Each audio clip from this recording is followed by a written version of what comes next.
Alors, parmi les actualités que je vous propose ce soir, peut-être que vous allez avoir envie d'aller au Royaume-Uni, en Angleterre, et depuis eh bien, le début avril, il n'est plus possible d'aller en Angleterre sans passer par, on appellera ça l'ESTA, l'ETA, bref, un visa. Un visa touriste, un visa de balade, un visa en tout cas qui, comme en Thaïlande d'ailleurs, vous demande, logiquement, comme on le connaît déjà dans d'autres pays comme les États-Unis ou le Québec, le Canada, bon ben voilà, vous devez montrer pourquoi vous venez, ou combien de temps vous restez, etc., etc.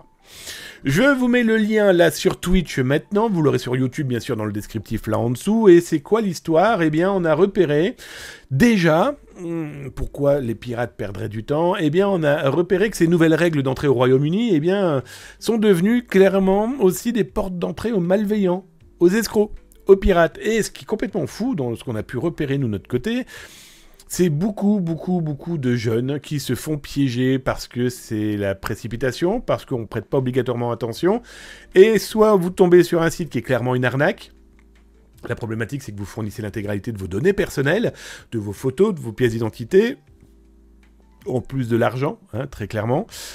Ou alors, ce sont des sites qui semblent propres, qui, en fait, vous facturent une charge supplémentaire de ce que vous devez déjà payer pour ces éléments, eh bien, de droit de passage, on va dire, de droit à pouvoir vous rendre au Royaume-Uni. Donc, prudence, faites super attention, parce que on en a vu une paire, et la problématique, c'est que ça piège du monde.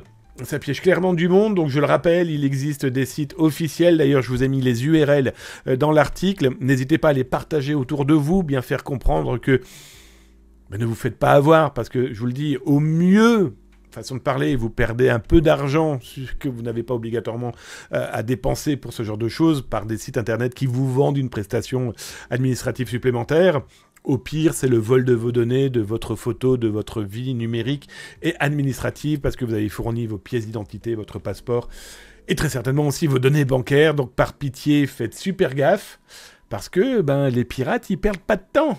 Et ils se disent, partout où il y aura une possibilité numérique, on y mettra une porte et on fera tout pour que vous soyez enfermés. Donc, prudence.